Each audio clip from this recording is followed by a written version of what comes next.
नमस्कार दोस्तों, मैं तारा आपका फिर से स्वागत करती हूँ कंद कहानी की इस कड़ी में। आप सुन रहे हैं शैलेश मटियानी जी की लिखी कहानी अर्धांगिनी। आज आपको सुनाती हूँ इसका भाग 2। इस कहानी में अब तक आपने सुना कि सूबेदार नैन सिंह 2-3 साल की छुट्टियों के बाद अपने घर परिवार से मिलने जा रहे हैं। वो हैं तो ट्रक में, पर उनका ध्यान उनकी यादों में अपना घर और अपनी पत्नी ही छाए हुए हैं। तो अब सुनिए आगे। सूबेदार ने मतलब तो रास्ते में ही समझ लिया था। खीम सिंह का तो रोज का काम हुआ। जितनी देर में खीम सिंह ढाबे की तरफ निकला, सूबेदार ने अपनी वीआईपी अटैची खोलकर उसमें हैंडलूम की कोरी धोती में लपेटी हुई कोटी की 3X बोतलों में से एक बाहर निकाली। कुछ दुविधा में जरूर हुए कि कोई खाली अद्धा पड़ा होता तो 50-50 कर लेते। ड्राइवरों क्लीनरों की नज़र से तो बाकी छुड़ाना कठिन हो जाता है। जब तक किसी तरह की व्यवस्था करते, खीम सिंह न सिर्फ कटी प्याज, कलेजी, गुर्दा, दिल फेफड़े के साथ ही आलू भी मिलाए हुए भुटुए की भाप उठती प्लेट लेकर सामने आ गया।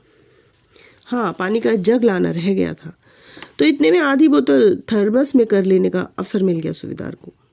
चलो, अब कहने को हो गया कि कुछ रास्ते में ले चुके थे, बोतल में बाकी जो बच रही सो ही आज की रात के नाम है। गनीमत यह है कि क्लीनर हरिराम कुछ ही दूर पर अपने गांव में चला गया और खीम सिंह ने भी मरभुक्कापन नहीं दिखाया। सच कहिए तो आदमी के बारे में अपने हिसाब या अपनी तरफ से आखिरी बात भूल कर तय नहीं करनी चाहिए। बहुत रंगारंग प्राणी हुआ करता है। इसकी आंखों में पड़ रहे हैं आप कुछ और दिल में जाने क्या है। एक एक पैसों को सांसों की तरह इकट्ठा करके चलना होता है छुट्टियों पर, क्योंकि बंधन हजार हैं।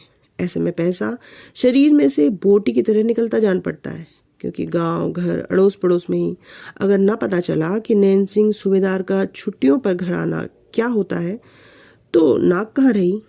और अब इसे भी तो नाक रखना ही कहेंगे कि भुटुआ और पराठे, शिकार भात, डिनर का सारा खर्चा खीम सिंह ने अपने जिम्मे लगा लिया कि दाजू, चंपावत से अपना होमलैंड शुरू हो जाता है। आज तो आप हमारे गेस्ट हो। खाने का बंदोबस्त हमारी तरफ से, पीने का आपकी। मरना हमारा, जीना आपका। सीना हमारा, चाकू आपका। आप हमको कड़क फौजी ड्रेस में बस अड्डे पर खड़े दिख गए। यह भी भगवान की मर्जी का खेल ठहरा कि नहीं ठहरा। अगर कौन नहीं जानता भेंट भी होती या नहीं। आप भर्ती हो जा फौज में, जिंदगी मौज में, गाते बजाते छुट्टी काट कर चल भी देते। प्रेम है कि नफरत है। जहाँ शराब कुछ भीतर तक उतरी, वहाँ आदमी की असलियत बोलने लगती है कि वे दरअसल है क्या। इस वक्त कम से कम खीमा साथ है तो कुछ घर का सा वातावरण है। कहीं टनकपुर में ही अटक गए होते तो फिर वही आधे अंक का खाना पीना और सोना। कैंप छोड़ा था तब से ही लगातार यही हुआ कि संपूर्णता नहीं है। हर एक पल किसी की याद है और बस थोड़े से फासले पर साथ साथ चल रही है।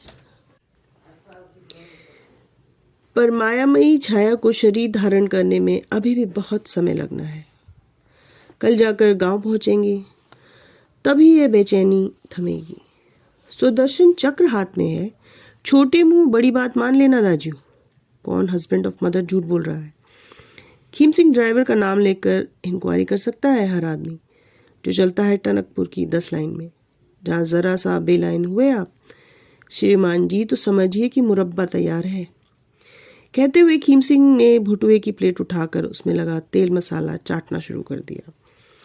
तो मध्यम कोटि के सुरूर में सूबेदार का ध्यान गया सीधे इस बात पर कि रास्ता में न जाने कितनी बार तो सचमुच ही झसझस हुई थी कि कहीं ऐसा ना हो। आइडेंटिटी कार्ड साथ में रहता है, शिनाख्त जरूर पहुंच सकती है, लेकिन आदमी की जगह सिर्फ उसकी शिनाख्त का पहुंचना कितना खतरनाक हो सकता है, इस बात की तमीज तो इस सृष्टि के सृजनहार तक को नहीं रही। कल्पना अगर किसी चिड़िया का नाम है तो ठीक ऐसे ही मौके पर पग खोलती है। जितनी बार खतरनाक मोड़ पड़ते थे, उतनी ही बार सूबेदारनी जंगल में हिरनी जैसी व्याकुल होती जान पड़ती थी, क्योंकि ध्यान में तो वही बैठे हैं। और अंदर ही अंदर दोनों हाथ बार बार इसी प्रार्थना में उठे जा रहे थे कि हे मैया हाट की कालिका। औरत है कि देवी है, माया मोह और डर का ही सहारा है। अटैची में चमचमाता लाल साटन 1.5 मीटर रखा हुआ है और 1.25 इंची सुपरफाइन गोट और सितारे चोला मैया का सूबेदारनी खुद अपने हाथों से तैयार करेगी। जब तक मैया का ध्यान है तब तक रक्षा जरूर है, नहीं तो फौज की नौकरी में कौन जानता है कि सरकार ने कब दाना पानी छुड़ा देना है। कैवलरी की जिंदगानी है, जीन लगाम ही अंग वस्त्र है। पिछले साल अचानक ही कैसा ब्लू स्टार ऑपरेशन हो गया और कितने वीर जवान राष्ट्र को समर्पित हो गए। अग्नि को भी समर्पण चाहिए, राष्ट्र की ज्योति जली रहे। अब नैना सूबेदार का मन हो रहा था कि 1 प्लेट भुटवा और मंगा ले, फिर चाहे थर्मस तक भी नौबत क्यों ना पहुंचे। जाने को तो ये जिंदगी चले जाने के लिए है, लेकिन कुछ वक्त ऐसे जरूर आते हैं जो चांदी के सिक्कों की तरह बोलते मालूम पड़ते हैं कि हम साथ रहेंगे। अब जैसे कि रुकमा सूबेदारनी का ही ध्यान है, एकमात्र एकाध जन्म तक ही साथ देने वाली वस्तु तो नहीं है। पहले कैसे धोती के पल्ले में नाक दबा लेती थी सूबेदारनी साहिबा। पिछली बार की छुट्टियों में निमोनिया की पकड़ में थी तो 2 चम्मच ब्रांडी पिलाना, मछली का मुंह खोलकर पानी का घूंट डालना और हो गया। बाद में खुद कहने लगी कि खेत जंगल के कामों से टूटता बदन कुछ ठीक सा हो जाता है। चूंकि पेमेंट करने का जिम्मा खीम सिंह ने लिया था, इसलिए शर्म भी थी कि दोबारा भुटवे के लिए बोलना जोर डालना हो जाएगा, मगर अपने अंदर की बात खीम सिंह में ही फूट पड़ी। सूबेदार दाजू, भुटवा बहुत जोरदार बना ठहरा, 1 प्लेट और लाता हूँ। आखिर में थर्मस खंगाल कर पानी लेना पड़ा, लेकिन न खीम सिंह आपे से बाहर हुआ न सूबेदार। धीरे धीरे जाने कहाँ की फसक गब लगाते जाते दोनों अब खाना लेने ढाबे की बेंच तक पहुंचे तो देखा ढाबे की मालकिन ही पराठे सेक रही है। और इतना तो खीम सिंह ने पहले ही बता दिया था कि यहाँ के खाने में रस है, जो स्वाद सिल पर पिसे मसाले का सुप पुड़िया में कहाँ है। और पराठे साला कोई मर्द सेक रहा हो तो घी चाहे जितना लगा ले, मगर ये मोहिनी आवाज और हंसी कहाँ से लाएगा। इधर पराठा बेलती है, सेकती है और उधर मजाक भी करती जाती है। अब सूबेदारनी और भी बहुत याद आ रही थी, बोलती है और अचानक ही हंस देती है। वातावरण में घर की सी बात मालूम होने लगी। हाँ कहने के सिवा और क्या कहना हुआ। 3 साल के बाद लौटने में तो अपने इलाके का इस पेड़ से उस पेड़ की तरफ कूदता फादता बंदर भी अपना सा लगता है। यह तो अन्नपूर्णा की सी मूरत सामने है। होने को तो कुछ सुरूर 3x का भी जरूर है।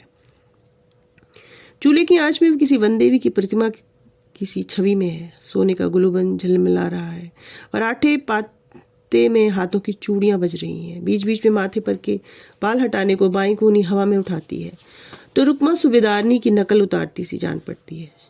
कोई समय जाने कैसी एक उतावली सी भर देता है अंदर कि कहीं यह बीत न जाए। नैन सिंह सूबेदार को एक एक गास, पहले पर्वत फिर ड्राई होता गया। आंखों की दुनिया अलग होती गई, हाथ मुंह पेट की अलग। खीम सिंह को तो शायद यह लगा कि 3x ने भूख का मुंह खोल दिया है, लेकिन सूबेदार को पता था कि अकेले खाने की बात नहीं। बस फिर डकार भी आ गई। गिलास भर पानी एक ही लय में गटकते सूबेदार हाथ धोने नल की तरफ बढ़ गए। रास्ते का एक दिन काटना पर्वत, लेकिन घर पर महीने भर की छुट्टियां कपूर हो जाता है। पक्षियों से उड़ता समय कान में आवाज देता रहता है, लो आज का दिन भी बीता तुम्हारा, अब बाकी कितने दिन हैं। बाबू ने थोड़े आखर जागर गा दिए और सूबेदारनी बहू की गाई गीत न्योली के कुछ बंद रिकॉर्ड किए, पर आखिर तक उनका यह अफसोस गया नहीं कि जितनी रकम इस फोटो कैमरे और ट्रांजिस्टर टेप रिकॉर्डर में लगा दी सूबेदार ने, उतने में घर के कितने जरूरी काम निपट जाते। अलबत्ता जर्सी सूटों और 3x की 3 बोतलों से उनकी आत्मा जरूर प्रसन्न हो गई कि यार बेटा जाड़े की मार से बचाने को आ गया तू तो। 4 सेल वाला टॉर्च भी उन्हें बहुत जमा और 10-5 दिन बीतते न बीतते तो खुद ही इस मजेदार मूड में आ गए कि यार पैसा तो साला हाथ का मैल ठहरा, आदमी की शोहरत ठहरी जिंदा दिली और रंगीनी में। ले आज तू भी क्या याद करेगा। 4 आखिर भगवती जागरण पूरी श्रद्धा से कर देता हूँ। बाबू देवी जागरण गाए जा रहे थे, जाने कब गिलास में बाकी बची रम की एक ही घूंट में चढ़ाकर खूटी पर से हुड़का भी उतार लिया और पूरी लय में हो गई। उनके माथे पर की चुटिया तक रंग में आ गई। पूरी पट्टी में कौन है उनके मुकाबले में भगवती महाकाली का जागरण रचाने वाला। लेकिन नैना सूबेदार का ध्यान तो कन्या सुनते ही इस तरफ चला गया तो फिर लौटना मुश्किल हो गया कि आज तो 19वां दिन है। उन्होंने तो घर पहुंचने के पहले दिन ही मजाक मजाक में सूबेदारनी के पांव ही पकड़ लिए थे कि भगवती कन्या ही देना। हाँ, तरंग तो तब भी कुछ जरूर रही होगी, लेकिन सीन भी तभी जमता है। कल का दिन बीच में है नैन, परसों शनिवार, 3 दिन का जागर मैया हाट की कालिका के दरबार में लगना ही है। जा सो जा, बहू रास्ता देखती होगी। मैया के दरबार में देखना कैसा जागर लगाता हूँ, आखिरी जागर होगा यह।